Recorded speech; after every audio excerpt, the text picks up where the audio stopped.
Washington Journal continues.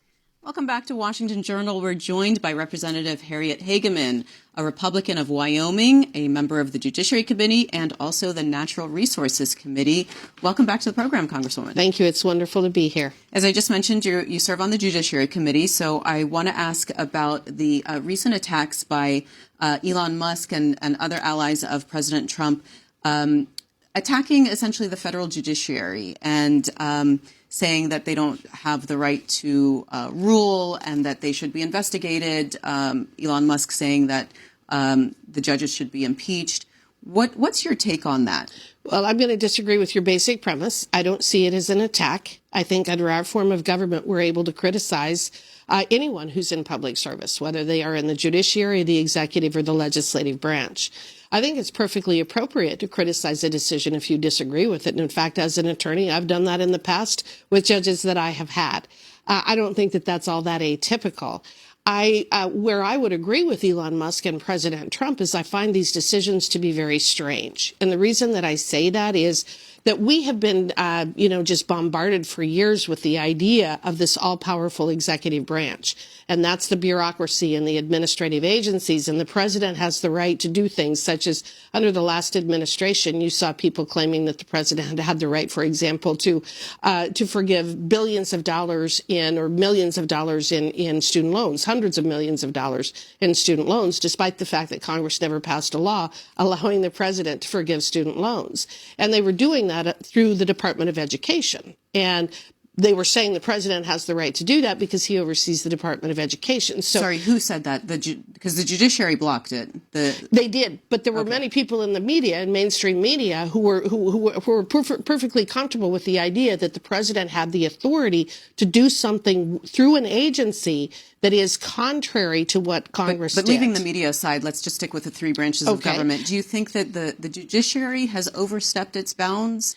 Do you think that there's any ambiguity as far as what their role is as compared to the president and the Congress? It's not a matter of roles. They are defined by Article 1, 2, and 3. Mm-hmm. It's about whether the decision is the right decision. So that's what they're attacking. Elon Musk and the president they're saying legally what these judges are saying are not, that their decisions are not legally sound. We all have the right to criticize or disagree with a judge if they issue a decision that we disagree with. And so I don't have any problem with them saying these decisions are legally suspect and they should not stand. What are they going to do? They're going to do what we always do. They're going to appeal them. It isn't that they're going to defy them. They're going to appeal them up through the process. The president has already said that. We know that's what the Department of Justice is going to do, and that's the correct process to follow. The Department of Government Efficiency, the subcommittee in the House that's led by Representative Marjorie Taylor Greene, they held their first hearing yesterday. We covered it on C-SPAN. If you missed it, it's on our website. But I want to play you a portion of the top committee Democrat. This is Representative Melanie Stansberry, and she had some remarks, and then I want you to respond. Okay. I also want to point out that literally while we've been sitting here for the last almost 2 hours getting lectured on fiscal responsibility, literally the Republicans just released their plan to raise the debt limit while we were sitting here, and they want to raise it by $4 trillion. Okay, guys. Like, literally, I'm just, without words. Inflation is going up. You want to raise the debt ceiling by $4 trillion. You want to gut Medicare. You want to gut Medicaid. You're talking about going after Social Security after promising that you wouldn't. I mean, really, what the heck is going on here? We're not trying to take down Elon Musk as a businessman. This dude is literally breaking the law inside of the federal government. And for a party that is supposed to be the party of law and order, in quotes, I really do not see you holding him accountable and doing your most basic constitutional responsibility in the separation of powers. What do you think, Congresswoman? I don't think she understands the relationship between the debt ceiling and what we're doing in terms of a budget or the spending or what DOGE is doing. those are not necessarily related. Raising the debt ceiling is simply to pay the bills that have already been incurred. And so I find it rather strange in light of the fact that we're only 1 month into this administration, and we've got bills coming due because of the last administration. And so we're raising the debt ceiling so that we can pay the bills that were incurred by Joe Biden.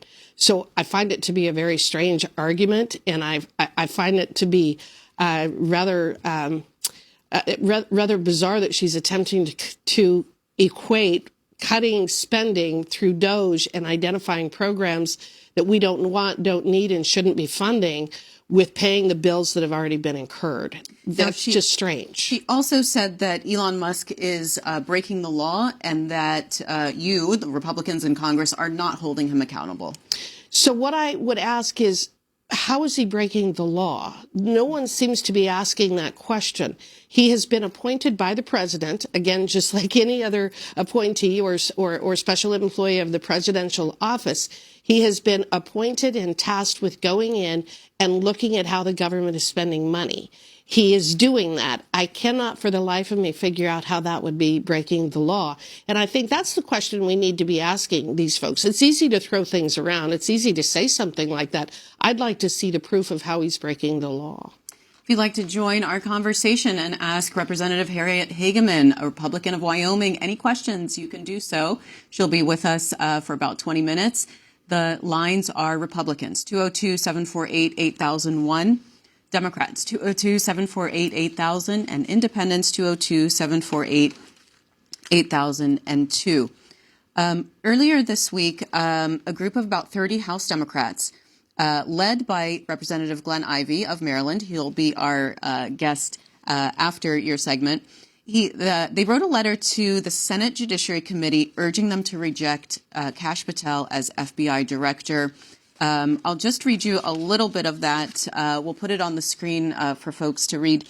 It says the nomination of Mr. Patel, an individual with almost no law enforcement experience and a history of politically charged and inflammatory statements, is clearly a break from tradition and one that deserves extensive scrutiny as a result. He has published a list of political appointments in his book and has promised to shut down the FBI headquarters on his first day in office. The FBI director is not a position for an erratic political actor focused on retribution. It continues, but I'd like you to respond to that. I just think that the rhetoric and the hyperbole is just off the charts in terms of making those accusations. Kash Patel has extensive experience in dealing with the issues that he will be as the head of the FBI. One of the things to understand is that prior to 9/11, it was the field offices for the FBI that did the vast majority of the work. There was obviously an FBI office in Washington, D.C., and they did work as well. But our field offices were fairly independent, and they actually functioned much better. It was after 9/11 that the head of the FBI, that Mueller, brought everything here to Washington, D.C., and stockpiled all the power here. And if you talk to people who are long-term FBI employees and people who have dealt with the FBI, they will tell you that that's when the FBI became politicized. So moving the work back out into the field offices where it should be and reducing the footprint here in Washington, D.C., I see as a very positive thing. What I think you're seeing is just the caterwauling about the idea that we would start trying to take power out of Washington, D.C. and returning it to the states where it belongs. Again, there's nothing that is stated in that paragraph that you just read that is entirely accurate for what's happening. So Kash Patel is absolutely qualified. Including he has published a list of political opponents in his book? Well, I would like to see how that is written, because I think it's very common in this place to take things out of context.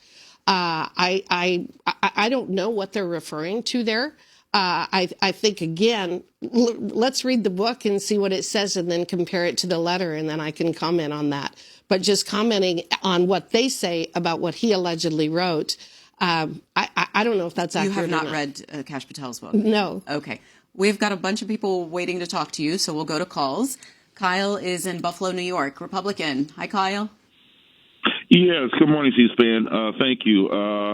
I think the problem is some people are just nervous. I think with the whole Elon Musk issue, whether it be legal or not, I think the problem is you have a billionaire who is in charge of slashing government waste, fraud, and abuse.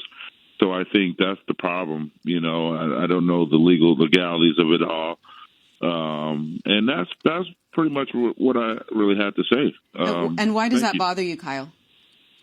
Well, I mean, I don't know if it's fake news or not, but you hear about his background with apartheid in South Africa, and just anytime you're talking about a billionaire, it's just a tough situation because they didn't get their money honestly. I'm sure a portion of it is, but there's a lot of people you have to step on and crush to get into that type of position. And so I just think a lot of people, even myself, just feel a little uncomfortable having a foreigner in charge with our books. I think, and Okay. yeah. Well, let's get Congresswoman Hageman to respond. Mr. Musk is a naturalized citizen of America. I don't think that there's been any legitimate allegations about apartheid or anything, him being associated with that in any way whatsoever. Apartheid ended in Africa several decades ago. As bad as it was, that has nothing to do with Elon Musk. Whether he's a millionaire or a billionaire is irrelevant to whether he is actually identifying waste, fraud, and abuse that we should not be paying for. One of the things that I find interesting about this discussion is that when he identifies these programs in the way that our money is being spent around the world, I would bet you that 80 to 90% of the people in this country, Republican, Democrat, Independent, apolitical, would say, we're spending money on what? We're $36 trillion in debt. We're spending $1 trillion a year on interest. Our interest payments are higher than what we spend on defense, and we're paying what in Guatemala? I mean, I think it's very legitimate for us to go in and look, pull up the hood, start wiggling around in there, figuring out what's going on under the hood here in Washington, D.C., and how money's being spent. That is not the wrong thing to do. I want to ask you about something that's on the front page of the New York Times this morning about Elon Musk, since the caller brought him up. Under Trump shakeup, benefits for Musk empire, firings undercut litigation and inquiries. It's talking about all the, it says at least 11 federal agencies that have been affected by those moves, which is Musk's move, have more than 32 continuing investigations pending. Complaints or enforcement actions into Mr. Musk's 6 companies, according to a review of the New York Times. And of course, that he's a major government contractor as well. So does that give you pause? Do you feel that might be that his actions with DOGE could be enriching himself? Identifying ways in which we're wasting money has nothing to do with enriching Elon Musk, number one. Number two, it is very, very, very common. Isn't it convenient to have federal employees that are investigating you fired and just say, look, we're saving money? I'm not seeing that happening. So I'm going to again object to the very basic premise of your question. I have a very hard time believing things in the New York Times after they pushed forward with the Russia collusion hoax for years and have yet to apologize for all of the dishonesty and the lies that they told during the course of that and many other things. The New York Times is not known for being necessarily accurate in their reporting. That's number one. And number two, having dealt with administrative agencies through 30 years of litigation and trial experience, it is not uncommon for them to bring enforcement actions against people, and they've done absolutely nothing wrong. So that's why we're innocent until proven guilty in this country. So having an action brought against you or an enforcement action or an administrative proceeding, that doesn't mean a lot until it's resolved. Patrick is a Republican in Huntingtown, Maryland. Good morning, Patrick. Good morning. How are you? Fine. Go right ahead. So I've been registered Republican my whole life, and having to vote this last cycle, part of my duty as a citizen, I had a hard time voting for him, but I did so because of the things he promised. Life is hard, blue-collar work is hard, and I have to pay bills. I have to feed a family of 5. He's not making things cheaper. Things are more expensive, including gas. I don't see how rooting through these departments and putting people on, leave, especially, you offer people buyouts, but the only ones taking them are the ones that were going to retire already. So you're actually costing us more money because these people are now getting 9 months of free pay before they retire. And, I heard yesterday that they're buying $400 million worth of armored Teslas from Musk. That doesn't seem like cutting government waste and spending buying electric cars that only have a 300-mile range. So maybe you could explain why my tax dollars are going to be going towards buying electric cars that are armored. I'm assuming it would be the Cybertruck. Why would we be buying $400 million worth of those? Congresswoman. I'm not aware that we are going to be buying $400 million worth of armored Teslas. So I don't believe that that is something that is happening. You indicated that you heard that yesterday. I'm not going to deal in rumors, number one. Number two, he's been in office for 1 month. The inflation rate that you're seeing is, in fact, 3% year over year. Again, that is not Donald Trump's fault. That is because of the profligate spending and the policies for the past administration. I think that it is very disingenuous to try to blame someone who has been there for 1 month and attempting to cut the cost of government for the increase in costs. The inflationary pressures were baked in the cake because of the IRA and the amount of spending that the federal government has done. The fact that he's going in and attempting to cut that federal spending tells you that we will eventually be able to bring that inflation down. As far as gas prices, his entire energy policy is based upon the idea that we need to be energy independent and that we need to be producing domestically. The increased cost is when we have to import energy. We have all of the energy in the United States, not only to meet our current demand, but our demand into the long distant future, and to be a net exporter between our coal, oil and gas, uranium, etc. We have the ability to be entirely energy independent. And as we move towards that, and as we continue or start building again the infrastructure necessary, you will see prices decrease. So, Congresswoman, this is what I found about Patrick's question. This is Fortune magazine that says State Department might buy $400 million worth of armored Teslas from DOGE head and Tesla CEO Elon Musk. It says that the State Department included a line item in its procurement forecast to buy armored electric vehicles valued at $400 million amid Musk's vast cost-cutting spree across the federal government. Well, I think that we ought to look at that and see if that's something we would buy. I don't think we ought to be buying electric vehicles. So I'm with you on that.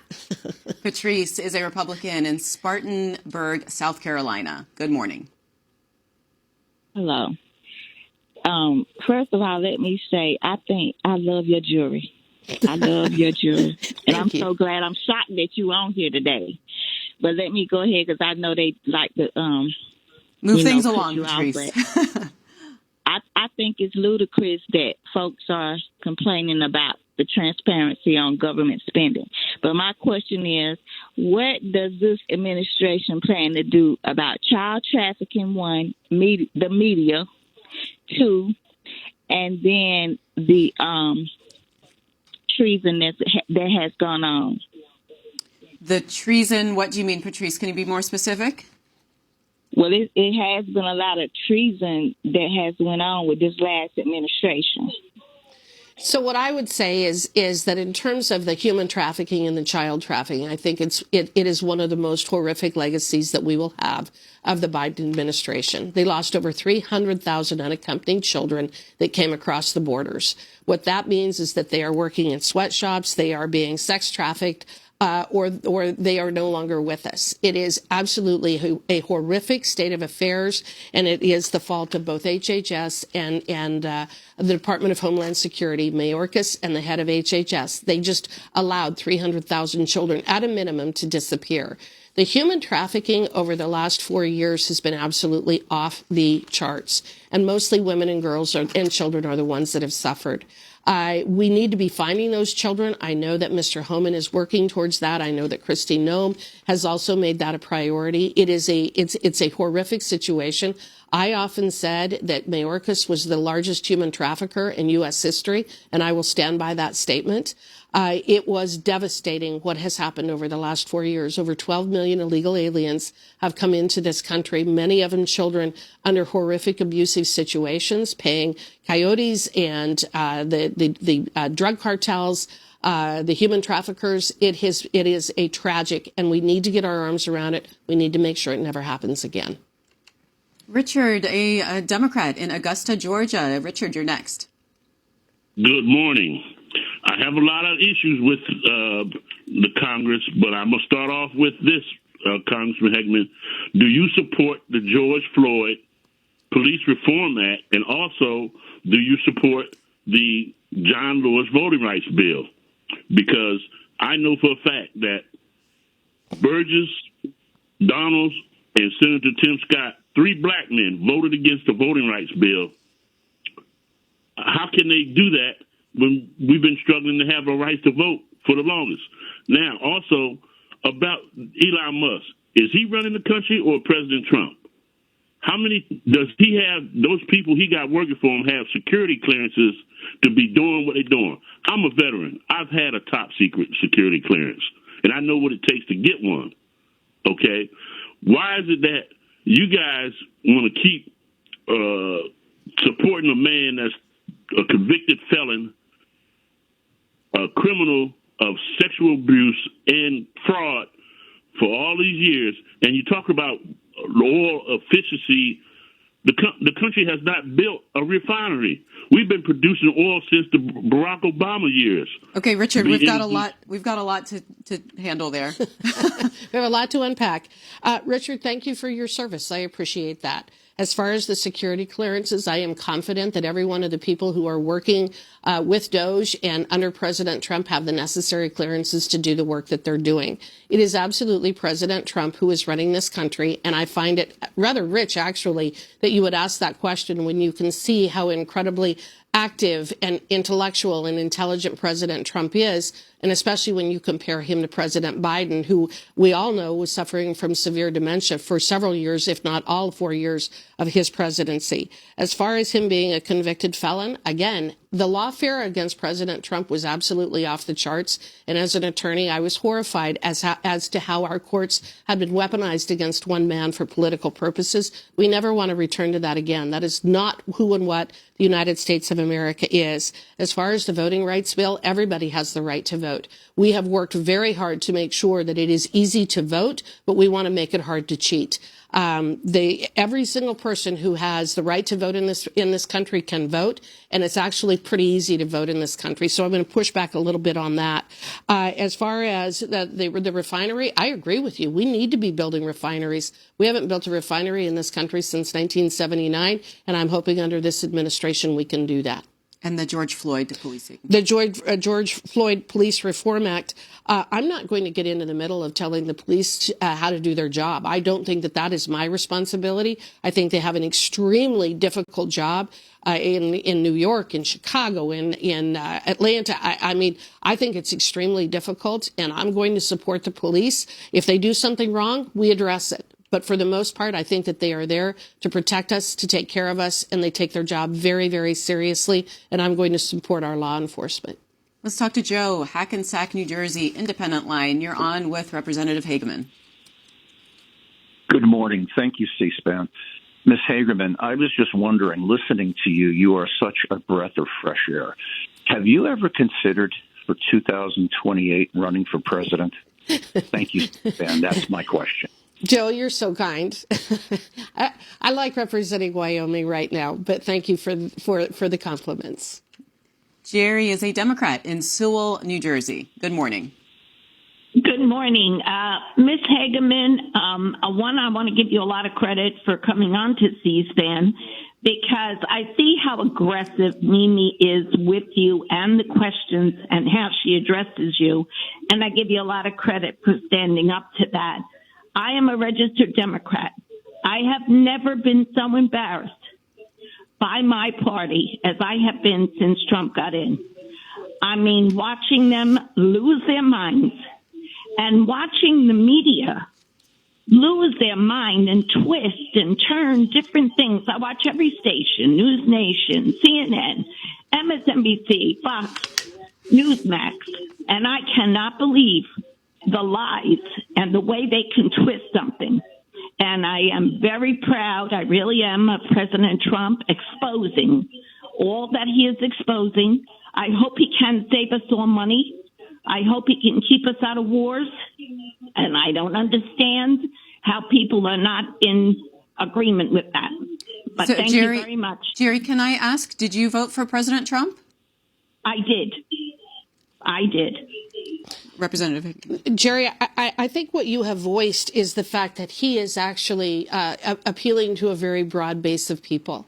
What you've said, everything that you've said is very common sense there. And I'm going to tell you that I do work with some very good Democrats. Glenn Ivey, who's going to be the next guest, I think that he is a wonderful man. He is a very thoughtful man. I think he's a good man. I have to question the approach that the Democrats are taking to where we are for the very reason of what you've described. As a Democrat, you voted for President Trump and you voted for what he promised he was going to do, which is cut spending, root out the waste, fraud, and abuse, return power to the states, produce domestic energy, be stronger on the world stage, all of those things. And I think that we can all wrap our arms around that. That's why I'm so surprised at the reaction to DOGE, because exposing these things, again, I don't care if you are a Democrat, Independent, Republican, or you've never voted in your life. When you look at the way that USAID has been spending our money, it is common sense to say, whoa, I don't think we should do that. I think we ought to be making sure that the kids in Philadelphia can read and do mathematics. We need to be focusing domestically on what we are doing, because a strong America makes for a safe world and a weak America makes for a very unsafe and unstable world. It is important that we focus on the issues here. And Jerry, I think that that's what you're saying. We have to put these differences aside and do what's best for America. Cookeville, Tennessee, Republican Ronald, you're on with Representative Hageman. Hi.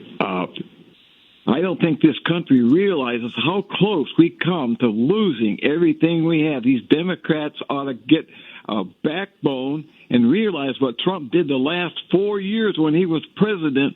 He's back now. Had he not got in there, all you Democrats would have lost everything you had. Look what he's done. Check, see what he's done. Okay. Let's go to Rochester, Minnesota, Democrat. John, you're next. Yes. Yesterday, a local small business was raided here in Rochester, Minnesota, home of the Mayo Clinic. And this local small business has employed 2 individuals for many years here illegally, but they were valued, skilled employees. Now this local small business is being forced to shutter their doors. What is Congress doing about this?